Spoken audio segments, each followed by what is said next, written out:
สวัสดีย่ำแรกเนาะทุกคนวันนี้ก็เป็นเวลาประมาณ3 โมงครึ่งอยู่ที่เขตบ้านทาหลวงเนาะเดี๋ยวสิพาไปเบิ่งเขตเล่มเนี่ยที่ว่าอัน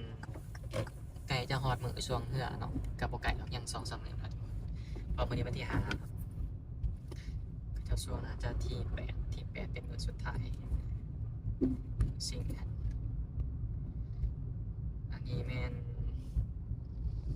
ไก่สีฮอดโอท็อป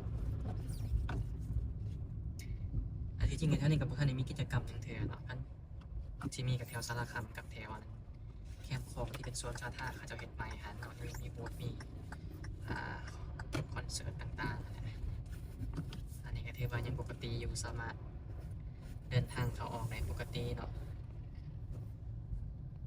ตามมือสายก็เป็นของการปปสแขวงทางบางขัวกับสีขาวตลาดโอท็อป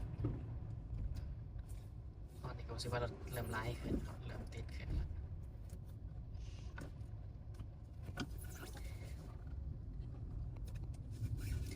เดี๋ยวจะพาไปเบิ่งหอดแคมป์คลองอะไรเนาะถ้าว่าไปได้ไปเบิ่งตัวจริงก่อนว่าสามารถไปได้บ่หรือว่าก็จะมีการตันทางปล่อยผ่านบ่เนาะ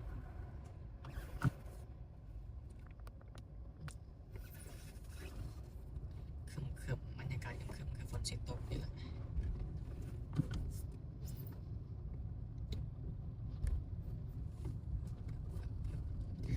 นี่มันเขตของมอแขวงจำปาสักอยู่ว่าขัวนี่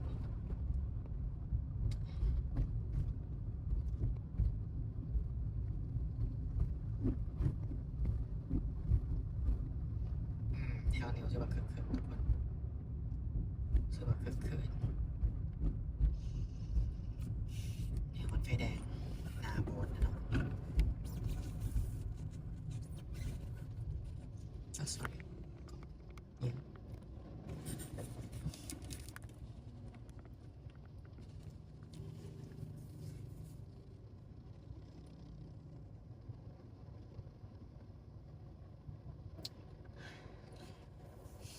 ส่วนนี้ก็เวียกไล่นิดนึงว่าชีซักเครื่องเดี๋ยวเบิ่งจากสภาพอากาศนะ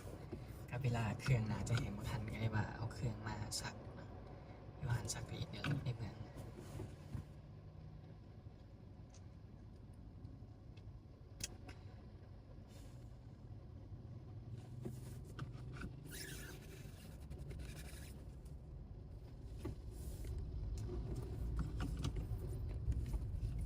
ก็สิจอดเอาเครื่องไปซักก่อน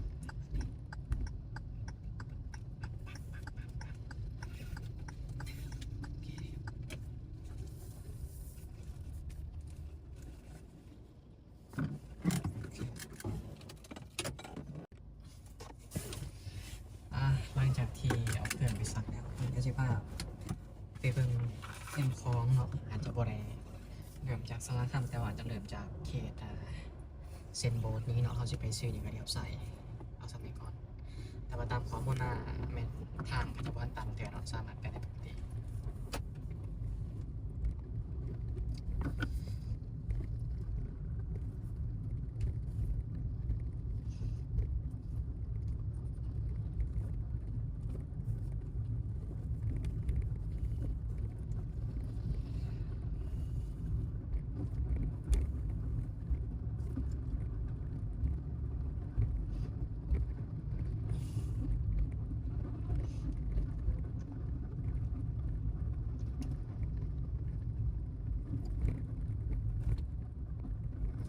ไปได้กันทุกอย่างโอเคก็หอเขตแคมป์ของแล้วถือว่าเขตนี้ก็เป็นเส้นทางวันเวย์ที่ว่าไปได้แค่อย่างเดียวเนาะเดี๋ยวซ้ายนะครับไปอย่างเดียวไม่สามารถกลับได้มี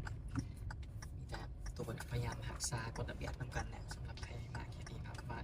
เส้นนี้ก็ถือว่ารถร้ายแดนนะให้หามาปฏิบัติกฎจราจรช่วยกันมันก็เสี่ยงเนาะเกิดอุบัติเหตุต่างๆ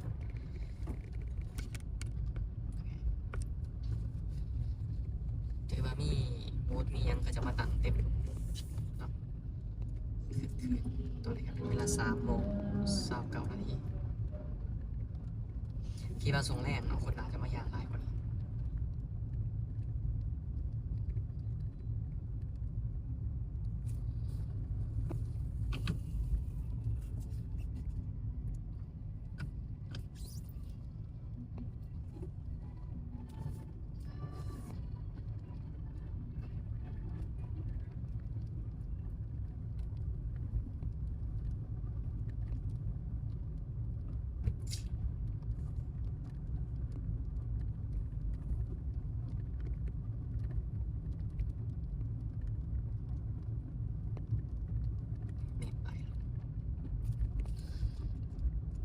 ของกับโครงการ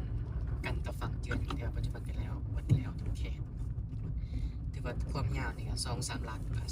กว่าเนาะถ้าวัดไล่ตั้งแต่ส่วนครัวลาวญี่ปุ่นจนฮอดครัวไทยประมาณเกือบ3 ลักกว่าถือว่าแล้วเบิดแล้วก็ปีนี้เขาเจ้าก็จัดใหญ่เนาะตั้งแต่ส่วนครัวเบิ่งนี้จนฮอดส่วนครัวเบิ่งนั้นรวมทั้งเขตโอท็อปตลาดโอท็อปต่างๆที่ว่ามีบูธมีหยังเบิดเนาะอันนี้น่าจะเป็นคอนเสิร์ตตามที่เห็นในเฟซก็คือเขาเจ้าว่าเป็นวงดนตรีหนุ่มตาดเสาวงแม่นอีหลีตาดเสาวงตัว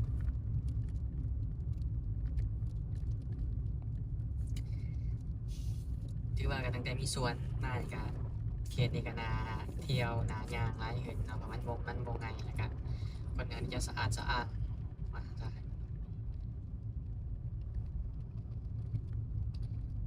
นี่ฝนก็เริ่มตกไปปล่อยๆเนาะบางว่ามื้อที่ว่าก็เจ้าแข้งเหือแท้ฝนจะบ่ตกเนาะถ้าว่าฝนตกนี่คนน่าจะบ่หลายปานใด